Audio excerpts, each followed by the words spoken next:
Hello friends, आज मैं आपको किलिंग मी सॉफ्टली ये 2002 की thriller mystery Hollywood movie explain करने वाला हूँ। ये मूवी स्टार्टिंग में एक ट्विस्टेड लव स्टोरी लगती है, पर उसके बाद एक बहुत ही अच्छी थ्रिलर बन जाती है। तो चलिए इसे एक्सप्लेन करना स्टार्ट करते हैं। वीडियो स्टार्ट करने से पहले आप सबसे मैं रिक्वेस्ट करना चाहता हूँ कि अगर आपको ये वीडियो अच्छा लगता है तो प्लीज इस वीडियो को लाइक कर दीजिए। तो चलिए वीडियो शुरू करते हैं। मूवी स्टार्ट होती है और हमें दिखता है कि माउंटेन पर कुछ लोग हाइक कर रहे होते हैं। यही हाइकिंग करते हुए एक्सीडेंट हो जाता है और सब लोग मर जाते हैं। इसके बाद हमारी मेन कैरेक्टर जिसका नाम होता है एलिस, ये हमें दिखती है। ये जो अब मूवी है इसकी स्टोरी एलिस हमें बता रही है। एलिस का घर दिखाया जाता है और एलिस हमसे कहती है उसके ज्यादा कुछ फ्रेंड्स नहीं है, उसके फैमिली के साथ भी रिलेशनशिप उतने अच्छे नहीं है। एलिस उसके बॉयफ्रेंड के साथ लंदन में रहती है। ये 1.5 ईयर से लंदन में रह रही है। फर्स्ट 6 मंथ्स में इसे बहुत ही लोनली महसूस हो रहा था, तभी इसका बॉयफ्रेंड बन गया। अब एलिस उसके बॉयफ्रेंड के साथ ही रहती है। एलिस का बॉयफ्रेंड एक इंजीनियर है और एलिस वेबसाइट वगैरह बनाने का काम करती है। एलिस हमें ये सब बता रही है, इससे पता चलता है कि वो एक ऑर्डिनरी लाइफ जी रही है जो उसे ज्यादा पसंद नहीं है। इसके बाद एलिस अपने काम पर जा रही होती है। रास्ता क्रॉस करने के लिए फुटपाथ पर वो रुकती है, तभी उसे एडम दिखता है। एलिस जब उसे देखती है तो उससे वो अट्रैक्टेड हो जाती है। जब वो रास्ता क्रॉस करती है, आगे चलती है, तभी उसे ही देख रही होती है। उसका ऑफिस पीछे होता है, पर सोचते सोचते वो आगे चली जाती है। ऑफिस के बाहर रुकती है और एडम कहाँ काम करता है ये वो देख लेती है। आज दिन भर वो एडम के बारे में सोचती रहती है। एलिस का जब लंच ब्रेक हो जाता है तो एडम को जिस बुक स्टोर में जाते हुए उसने देखा था वही वो पहुंच जाती है। वो एडम को चुपके से देखती है, पर एडम उसे स्पॉट कर लेता है। वो फिर से बाहर निकलती है तो एडम वही खड़ा होता है। अब एलिस हमसे कहती है कि एडम ने मेरे लिए एक टैक्सी मंगवाई, यानी कि ये दोनों एडम के घर जाने वाले हैं। ये जो स्टोरी है ये एलिस बता रही है। अगर आपको लगा कि ये कुछ इलॉजिकल है, पर उसके माइंड में इसी तरीके से स्टोरी बनी है, तो यही वो बता रही है। एडम और एलिस एक दूसरे से अट्रैक्टेड है तो डायरेक्टली एडम के घर पर आ जाते हैं, एक दूसरे के साथ इंटीमेट हो जाते हैं। जब एलिस यहाँ से जा रही होती है तो एडम उससे कहता है कि कल भी तुम आना। एलिस कहती कि मैं काम करने वाली हूँ। एडम कहता है तो आज रात आ जाना। एलिस कुछ भी बोलती नहीं। एडम कहता है कि जब भी तुम्हें लगे तब तुम आ जाना, मैं यही रुकूंगा। एलिस ने अपने बॉयफ्रेंड पर चीट किया है तो उसे बहुत ही गिल्टी महसूस होता है। उसका जो रूटीन चल रहा था उसे वो कंटिन्यू करना चाहती है। वो एडम को भुलाने की कोशिश करती है, पर बुक स्टैंड के यहाँ एडम की फोटो वो देखती है। एडम पर एक बुक लिखी गई होती है। एडम एक्चुअल में बहुत ही बड़ा हाइकर है। हाइकिंग करते वक्त एक एक्सीडेंट हुआ था जिसमें बहुत सारे लोगों की जान उसने बचाई थी। एलिस को एडम से मिलना होता है। वो अपने आप को रोक रही थी, पर वो रोक नहीं पा रही। वो डायरेक्टली एडम के पास आ जाती है और ये दोनों फिर से इंटीमेट हो जाते हैं। एलिस फिर एडम से कहती है कि मैंने तुम्हारी बुक पढ़ी। एडम कहता है कि वो मेरी बुक नहीं है, वो मुझ पर बेस्ड है। एडम फिर उस एक्सीडेंट के बारे में कहता है। एडम ने एक्सीडेंट में लोगों को बचाया था, पर उसमें ही और भी लोग थे जो मर गए थे। एडम फिर इनके बारे में कहने लग जाता है। कहता है कि बहुत ही अनफॉर्चुनेट एक्सीडेंट था, ये होना नहीं चाहिए था। एडम की एक गर्लफ्रेंड थी जो भी इस एक्सीडेंट में थी। उसे उसके लिए बहुत ही बुरा लगता है। ये कहता है कि क्या तुम्हें पता है कि 20,000 फीट की ऊंचाई में कैसा महसूस होता है। एडम फिर फिश पॉट के पास जाता है। फिश को पॉट से बाहर निकालता है तो फिश फड़फड़ाने लगता है। एडम कहता है कि इसी तरीके से हमें भी महसूस हो रहा था। इस हादसे को अब 2 साल हो चुके हैं। अब एलिस एडम से कहती है कि मैं किसी के साथ हूँ। एडम कहता है कि पर तुम अब यहाँ हो। अपने काम से घर जाते वक्त एलिस को अपने बॉयफ्रेंड का कॉल आता है। यहाँ पर उसे आई लव यू कहता है तो एलिस भी कह देती है। एलिस को बहुत ही गिल्टी महसूस होता है तो वो रात में अपने बॉयफ्रेंड के साथ ब्रेकअप कर लेती है। उसके बॉयफ्रेंड को कुछ समझ में नहीं आता। उससे पूछता है कि ऐसा क्यों कर रही हो। एलिस कहती है कि मैं किसी और से मिली हूँ। उसका बॉयफ्रेंड पूछता है कि हम एक साथ रहते हैं और फिर भी तुम किसी और से मिल रही थी। इसे बहुत ही हर्ट महसूस होता है और इनका ब्रेकअप बहुत ही बुरा होता है। एलिस फिर घर से निकलती है और एडम की यहाँ आ जाती है। वो डोर नॉक करती है तो वहां से एक लड़की आती है। एलिस को चीटेड महसूस होता है। उसे लगता है कि एडम की एक गर्लफ्रेंड होगी। ये लड़की एलिस को बिठाती है और फिर कहती है कि वो एडम की सिस्टर है। इसके बाद एलिस को जरा अच्छा लगने लगता है। एडम की सिस्टर का नाम डेबरा होता है और डेबरा को एलिस के बारे में सब कुछ मालूम होता है।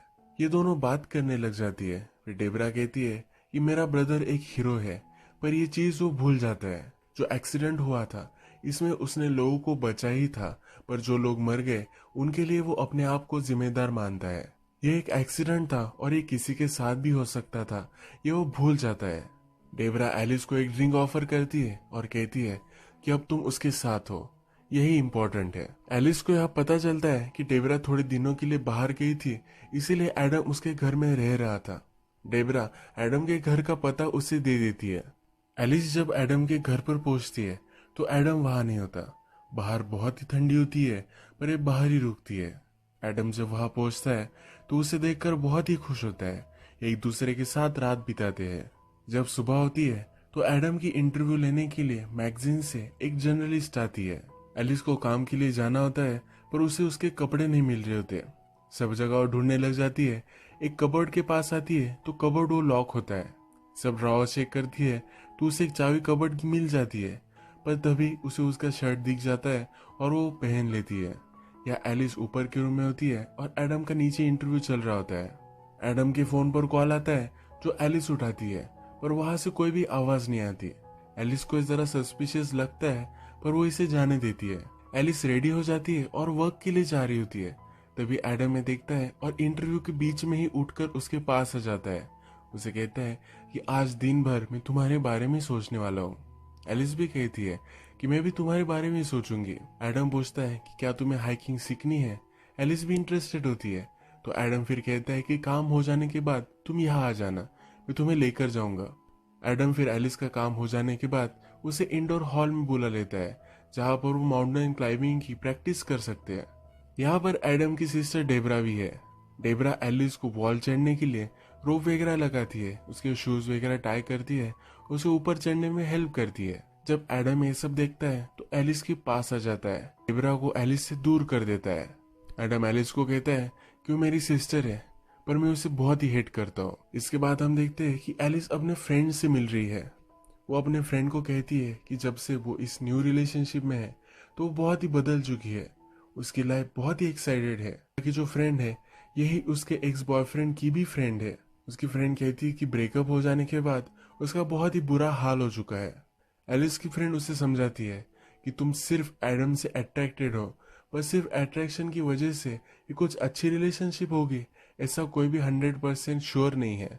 एलिस को ऐसा नहीं लगता। एलिस कहती है कि हम दोनों की रिलेशनशिप बहुत ही अलग है। एलिस अपने फ्रेंड से मिलकर रास्ते से जा रही होती है और अब वो एडम से मिलने वाली है। रास्ते पर एक आदमी उसकी पर्स ले लेता है और भागने लग जाता है। एडम भी उससे मिलने ही आ रहा था, तो ये सब वो देख लेता है और उस आदमी के पीछे वो भागने लग जाता है। आगे चलकर उसे वो पकड़ लेता है। एलिस भी थोड़ी देर में वहां पहुंच जाती है। इस आदमी को एडम बहुत मार रहा होता है और मारते मारते उसे मार भी सकता है, तो इसीलिए एलिस उसे रोक लेती है। एलिस को अगर कुछ हो जाता तो वह सह नहीं पाता। वो रियलाइज करता है कि वो एलिस से बहुत प्यार करता है और एलिस को कह भी डालता है। वो फिर उसे पूछता है क्या तुम मुझसे शादी करोगी। एलिस को अजीब लगता है कि ज्यादा जल्दी हो रहा है, पर फिर भी वो भी उसके बहुत ही प्यार में है, तो हाँ कह देती है। एक दिन घर के बाहर एलिस को एक लेटर मिलता है जिसमें लिखा होता है कि अपना दिमाग तुम यूज करो, तुम एडम के बारे में एक्चुअल में कितना कुछ जानती हो। एलिस को बहुत ही वियर्ड लगता है और एडम को लेटर दिखाती है।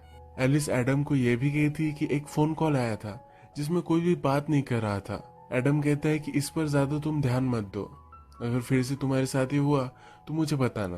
एडम और एलिस शादी करने वाले होते हैं। एडम उसे एक टाउन में लेकर आता है। एडम का फैमिली चर्च होता है जिसमें वो शादी कर लेते हैं। ये बहुत ही ब्यूटीफुल जगह होती है। एडम को बचपन में जो भी स्पॉट्स अच्छे लगते थे ये सब वो एलिस को दिखाता है। एलिस भी आज बहुत ही खुश होती है। एडम एलिस से कहता है कि मैं बिलीव करता हूँ कि हर आदमी के दो पीसेस होते हैं, वो दूसरा पीस उसका सोलमेट होता है, यही हम हमेशा से ढूंढते रहते हैं। एडम कहता है कि तुम ही मेरी सोलमेट हो।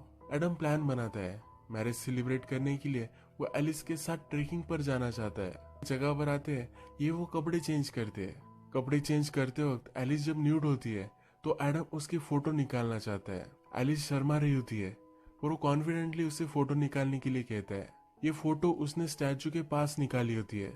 मूवी में आगे आपको इसका और भी सिग्निफिकेंट पता चलेगा। एडम फिर फोटो लेने के बाद एक फ्लेयर गन निकालता है और उसे आकाश में चलाता है। एज अ फायरवर्क्स ये काम करता है। एलिस पूछती है कि तुम्हें यहाँ फ्लेयर गन कैसे मिली। एडम कहता है कि हाइकर्स के लिए चर्च में सप्लाईज होते हैं। एडम फिर से इस गन को लोड करता है और चर्च के बाहर रख देता है। एलिस और एडम दोनों फिर माउंटेन चढ़ने लग जाते हैं। बहुत टाइम हो चुका है पर फिर भी ये ट्रेकिंग ही कर रहे हैं। एलिस कहती है कि मेरा हनीमून मैंने अलग इमेजिन किया था। एडम कहता है कि तुम्हारा हनीमून तुम कभी भी भूल नहीं पाओगी। एडम एलिस को लेकर आगे जाता है और एलिस भी उसे फॉलो ही करती रहती है। रात हो जाती है पर फिर भी उसे फॉलो ही कर रही है। थोड़ा आगे चलकर रिवर के पास एक ब्यूटीफुल घर होता है जो उनके लिए होता है। एलिस को ये देखकर बहुत ही अच्छा लगता है। ये अंदर जाती है तो एडम उसके लिए ड्रिंक बनाता है। एडम फिर घर में एक हुक फिट करता है। उसने उसके साथ एक सिल्क रिबन भी लाई होती है। ये रिबन वो उस हुक को बांधता है। यही रिबन वो एलिस के गले को भी रैप कर देता है। ये दोनों फिर इसी तरीके से इंटीमेट हो जाते हैं। एलिस कहती है कि उस दिन मैंने सब कंट्रोल छोड़ दिया। मेरी सांस पर भी एडम का ही कंट्रोल था और उसे ये बहुत ही अच्छा लगा था। अब थोड़े दिन गुजर जाते हैं और एक दिन घर के बाहर एलिस को एक लेटर मिलता है। इस लेटर में लिखा होता है कि एडम से शादी करना ये एक मिस्टेक थी। एलिस को लगता है कि उसका एक्स बॉयफ्रेंड ये सब कर रहा होगा, इसलिए उसे वो कॉल लगाती है। ये कॉल उसकी फ्रेंड ही उठाती है। एलिस की फ्रेंड और उसका एक्स बॉयफ्रेंड ये दोनों अब रिलेशनशिप में है। एलिस इस लेटर पर ज्यादा ध्यान नहीं देती। एक दिन एडम एलिस को एक पार्टी पर लेकर जाता है। ये सब उसके माउंटेन चढ़ने वाले सब फ्रेंड्स की पार्टी होती है। इस पार्टी में एडम को सब घेर लेते हैं और एलिस से वो बात नहीं कर पाता। उसे बहुत ही अकेला महसूस होता है। यहाँ पर डेबरा भी होती है तो एलिस के पास आ जाती है। एलिस को जरा अपसेट देखकर पूछती है कि हुआ क्या है। एलिस कहती है कि मेरा जरा सर दुख रहा है। डेबरा एलिस का हाथ लेती है और उसे एक्यूप्रेशर करने लग जाती है। थोड़ी देर में एलिस को अच्छा लगने लग जाता है। डेबरा ने एलिस के लिए एक नेकलेस लाया हुआ होता है जो एलिस को देती है। एलिस को भी नेकलेस बहुत ही अच्छा लगता है। एलिस जब थोड़ी देर में फिर से पार्टी में घुल मिल जाती है तो एडम के फ्रेंड भी एलिस की और एडम की शादी हो गई है इस वजह से सेलिब्रेट करने लग जाते हैं। इस रात के बाद फिर से एलिस का रूटीन जैसे चल रहा था वैसा चलने लग जाता है। एक दिन जब वो जॉब पर होती है तो उसे रिपोर्टर का कॉल आता है। ये रिपोर्टर कहती है कि जब मैंने एडम पर स्टोरी पब्लिश की तो एक लड़की का मुझे कॉल आया। वो क्लेम कर रही थी कि एडम ने उसका रेप किया है। उस लड़की ने क्या कहा था और उस लड़की का एड्रेस सब एलिस उसे फैक्स करने के लिए कहती है। एलिस फिर इसे इन्वेस्टिगेट करने के लिए उस लड़की के पास आ जाती है। एलिस ढूंढ लेती है कि वो रिपोर्टर है जिसने एडम की इंटरव्यू ली थी। ये लड़की फिर सब कुछ बताने लग जाती है। ये लड़की कहती है कि हम एक पार्टी में थे, उसके बाद हम बाहर गए। एडम मेरे साथ इंटीमेट होना चाहता था पर मैंने उसे मना कर दिया था, पर फिर भी उसने मेरा कुछ माना नहीं। ये लड़की कहती है कि उसने मेरा रेप किया पर उसे इसके लिए कुछ भी बुरा नहीं लग रहा था। वो एक मॉन्स्टर है। इसके बाद एलिस वहां से चली जाती है और एक्चुअल रिपोर्टर के पास मिलने के लिए आती है। ये रिपोर्टर को सब कुछ बताती है। रिपोर्टर कहती है कि ऐसा कुछ भी मत करो, तुम्हें क्यूरियोसिटी थी ये ठीक है, पर इसी क्यूरियोसिटी के चक्कर में लोग हर्ट हो जाते हैं। रिपोर्टर ने एलिस और एडम की जोड़ी देखी है। उसे मालूम है कि एक दूसरे से बहुत प्यार करते हैं। रिपोर्टर फिर कहती है कि इन सब चीजों को तुम जाने दो, इस पर तुम बिलीव नहीं कर सकती। जिस कैफे में एलिस इस रिपोर्टर से मिलती है, इस कैफे में हमें दिखता है कि इन दोनों पर कोई नजर रख रहा है। एलिस रात में इन्हीं सब चीजों के बारे में सोचती रहती है। एलिस रियलाइज करती है कि एडम के साथ उसने शादी तो कर ली है पर एडम के बारे में उसे ज्यादा कुछ चीजें पता नहीं है। हम लोगों के साथ रहते हैं तो उनकी स्टोरीज हमें मालूम है, उस तरह की स्टोरी उसे कुछ भी मालूम नहीं है। एलिस को फिर रियलाइज होता है कि ऊपर एक कबर्ड है जो लॉक्ड है। वो फिर ऊपर जाती है, चाबी लेती है और उसे अनलॉक करती है। अनलॉक करने के बाद उसे बहुत सारे लेटर्स मिलते हैं। ये सब लेटर्स लड़कियों के होते हैं। एक लड़की ने इस लेटर में कहा होता है कि वो अब एडम के साथ नहीं रह सकती। एडम जो भी सब चीजें करता है वो बहुत ही एक्सट्रीम है और वो उसके साथ ये सब नहीं कर सकती। ये लेटर वो पढ़ते पढ़ते ही एडम वहां आ जाता है। ये जल्दी से इस कबोर्ड को बंद कर देती है। ये जल्दी जल्दी में ही एडम के पास आती है और कहती है कि उसने उसे बहुत मिस किया। एडम पहचान जाता है कि कुछ ना कुछ तो गड़बड़ है। जब वे नेक्स्ट दिन ब्रेकफास्ट कर रहे होते हैं तो एडम पूछता है कि मैंने तुम्हें कल कॉल किया था पर तुम अपने ऑफिस में नहीं थी। एलिस कहती है कि मैं क्लाइंट के साथ एक मीटिंग में थी। एडम उसे बहुत इंटरोगेट करता है। एलिस इस पर चिढ़ जाती है तो एडम कहता है कि तुम कहाँ काम करती हो, दिन में क्या करती हो, ये मुझे पिक्चर करना सही लगता है। डेबरा ने एलिस को जो नेकलेस दिया था उसके बारे में उसे पूछता है।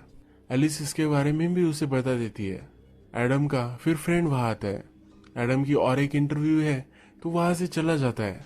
एडम वहां से जाने के बाद एलिस को फिर से एक लेटर मिलता है।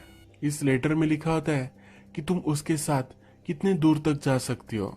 अब हम देखते हैं कि एलिस को जो लेटर मिला था जिसमें लड़की एडम से कह रही थी कि उससे ब्रेकअप करना चाहती है, उस लड़की का एड्रेस वहां होता है तो वहां पहुंच जाती है। यहाँ पर उस लड़की की मदर होती है। ये मदर कहती है कि 8 महीने हो चुके, उसकी बेटी घर पर ही नहीं आई, ये 8 महीनों से गायब है। तो एलिस बहुत ही सस्पिशियस हो जाती है। एक्चुअल में जो लड़की थी उसकी शादी हो गई थी पर वो एडम के साथ ट्रैकिंग करती थी, इसी वजह से उसके साथ वो ब्रेकअप करना चाहती थी। इस लड़की की मदर इस लड़की के फोटो एलिस को दिखाती है। एडम ने एलिस का जिस तरह से फोटो निकाला था स्टैचू के सामने, उसी तरीके से इसी लड़की का भी फोटो वहां होता है। एलिस फिर समझ जाती है कि एडम इस लड़की के साथ बहुत ही ज्यादा इन्वॉल्व था और एडम इस लड़की के गायब होने के लिए रिस्पॉन्सिबल हो सकता है। लड़की की मदर कहती है कि एडम भी उससे मिलने के लिए आज आने वाला है। एलिस डर जाती है क्योंकि एडम उसे स्पॉट कर सकता है। जल्दी से वहां से भाग जाती है। रात में एडम जब घर पर आता है तो एलिस से पूछता है कि मुझे पता है कि तुम कुछ ना कुछ तो छुपा रही हो। एडम एलिस को पकड़ता है और टेबल से उसे बांध देता है। एलिस एडम से कहती है कि मुझे सब कुछ लेटर्स मिल चुके थे। एडम बहुत ही चिढ़ जाता है। वो कहता है कि तुम मुझ पर ट्रस्ट क्यों नहीं करती। वो सब एडम का पास था, उसे भुलाना चाहता है।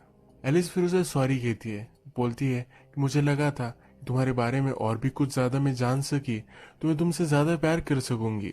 एडम उससे कहता है कि मैं तुमसे बहुत प्यार करता हूँ। एलिस कहती है कि मुझे अनटाई करो। उसे टॉयलेट जाना होता है। जब वह टॉयलेट के लिए जाती है तो खिड़की से बाहर निकलकर भागने लग जाती है। एडम भी ये रियलाइज करता है और वो भी भागता है। एलिस एक जगह अंधेरे में छुप जाती है और एडम उसे ढूंढ नहीं पाता। वो डायरेक्टली पुलिस के पास आती है। उसे जो लगता है कि एडम ने एक लड़की को मार डाला है, यह सब चीजें वो पुलिस को बता देती है। जो भी सब मूवी में अब तक हुआ था ये सब पुलिस को बता रही थी। एडम एलिस के लिए चिंतित हो जाता है और वो भी पुलिस स्टेशन आ जाता है। वो पुलिस को कह रहा होता है कि वो एलिस के लिए बहुत ही वरीड है, इसलिए वो उसे ढूंढने के लिए आया हुआ है। पुलिस एलिस को कहते हैं कि तुम जो सब कह रही हो ये सब ठीक है पर उसके खिलाफ हमारे पास कुछ भी सबूत नहीं है, हम उसे अरेस्ट नहीं कर सकते। एडम फिर जब पुलिस स्टेशन से चला जाता है तब एलिस वहां से निकलती है। वो डायरेक्टली डेबरा के पास आती है। वो कहती है कि मुझे लगता है कि एडम ने खून किए हैं। एलिस डेबरा से कहती है कि जो एक्सीडेंट हुआ था कि तुम्हें लगता है कि वो जानबूझकर उसने ही किया था। एलिस को लग रहा होता है कि वो अपनी गर्लफ्रेंड से भी तंग आ गया था, इसी वजह से उसने अपनी गर्लफ्रेंड को भी मार डाला। डेबरा कहती है कि मुझे भी उस पर शक है। ट्रेकिंग करते वक्त जो हुक उन्होंने यूज किया था ये बहुत ही स्ट्रांग था, ये कभी भी टूट नहीं सकता था। एलिस कहती है कि हमें उस मिसिंग लड़की की बॉडी ढूंढनी चाहिए। एलिस को लगता है कि जहां पर उसकी फोटो एडम ने ली थी वहीं पर ये लड़की गड़ी होगी। एलिस और डेबरा दोनों फिर उस जगह पर जाने के लिए निकल पड़ते हैं। जब वे कार में होते हैं तो डेबरा कहती कि जो लेटर तुम्हें आ रहे थे वो मैं ही सेंड कर रही थी। मुझे पता था कि मेरा ब्रदर एक अच्छा आदमी नहीं है, वो कुछ ना कुछ तो गलत कर रहा है, ये मुझे मालूम था, इसीलिए तुम्हें वार्न करने के लिए ये सब लेटर में तुम्हें भेजती थी। एलिस को ढूंढते ढूंढते एडम भी डेबरा के घर पर पहुंच जाता है। वो अंदर आ जाता है और अंदर उसे उस लड़की की फोटो मिल जाती है। उसे पता चल जाता है कि कहाँ गए होंगे। अब एलिस और डेबरा जगह पर पहुंचकर डिग करने लग जाते हैं। एलिस को थोड़ी देर बाद बॉडी मिल जाती है। अब वो बहुत ही डर जाती है। उसने प्रूव कर डाला है कि एडम ने यह सब किया होगा। और भी डिग करती है तो उसे एक नेकलेस मिलता है। ये वही सेम नेकलेस है जो डेबरा ने एलिस को दिया था। डेबरा फिर कहती है कि ये सही है, मैंने ही उस लड़की को मारा था। एडम का जो एक्सीडेंट था ये डेबरा ने ही करवाया था। एलिस को धक्का लगता है। वो पूछती है तुम ये सब कर क्यों रही थी। डेबरा कहती है कि सिल्क के साथ इस घर में तुम जो सब कर रहे थे तो तुम्हें क्या लगता है कि एडम को ये किसने सिखाया होगा। यानी कि डेबरा बचपन से पागल थी और एडम के साथ इंटीमेट हुआ करती थी। डेबरा फिर ये कहकर शवल निकालती है और एलिस को मारने लग जाती है। एडम भी वहां पहुंच जाता है। एडम डेबरा को मारकर घायल कर देता है। एलिस वहां से भाग गई होती है। थोड़ी देर में एलिस वहां आती है। एडम के पीछे से डेबरा फिर से उसे मारने के लिए आ रही होती है, पर इस बार एलिस के पास जो फ्लेयर गन चर्च में रखते थे वो है। इस फ्लेयर गन से वो डेबरा को मार डालती है। एडम कहता है कि मुझे लगा था कि अगर तुम मुझ पर ट्रस्ट कर पाओगी तो मुझे कुछ भी तुम्हें बताने की जरूरत नहीं पड़ेगी। इसके बाद पुलिस को बुलवाया जाता है। यह सब केस वगैरह क्लोज हो जाती है। एडम अपनी जिंदगी में हर चीज एक्सट्रीम करता है, पर इस एक्सट्रीम जिंदगी एलिस नहीं जी सकती। उसे जरा स्टेबल लाइफ जीनी है, इसी वजह से अब वो एडम के साथ नहीं रहना चाहती। वो उसके साथ ब्रेकअप कर लेती है। वो हमसे कहती है कि वो अभी भी एडम को याद करती है। वो 2 साल बाद फिर एडम से मिली थी, पर इस बार उसने उससे कुछ भी बात नहीं की थी। उसे पता है कि एडम के साथ उसकी रिलेशनशिप गलत है। यही मूवी एंड हो जाती है। अगर हम मूवी में एलिस के बारे में बात करें तो उसने अपने बॉयफ्रेंड पर चीट किया। एडम को जानती भी नहीं थी, फिर भी उसने उसके साथ शादी कर ली। जब उसे ये रियलाइज हुआ तो सब चीजें बाहर आने लग गई। एडम के बारे में उसे सब कुछ चीजें पता चली और उसके बाद वो उसके साथ रह नहीं पाई। मूवी में एडम वायलेंट ही हमें दिखाया गया है। उसने किसी का मर्डर नहीं किया है, पर एक लड़की ने कहा था कि उसने रेप किया है। ये भी सच हो सकता है। एलिस को एडम के साथ रहना डेंजरस ही था, तो यह सही डिसीजन था। अगर आपको ये वीडियो अच्छा लगता है तो प्लीज इस वीडियो को लाइक कर दीजिएगा। मैं बहुत सारी इस तरह की मूवीज लेकर आता रहता हूँ, तो प्लीज चैनल को सब्सक्राइब कर दीजिए और बेल नोटिफिकेशन आइकॉन दबाना भी मत भूलिए। हम फिर से मिलेंगे और एक नई मूवी के साथ। तब तक के लिए थैंक यू। और आप अपने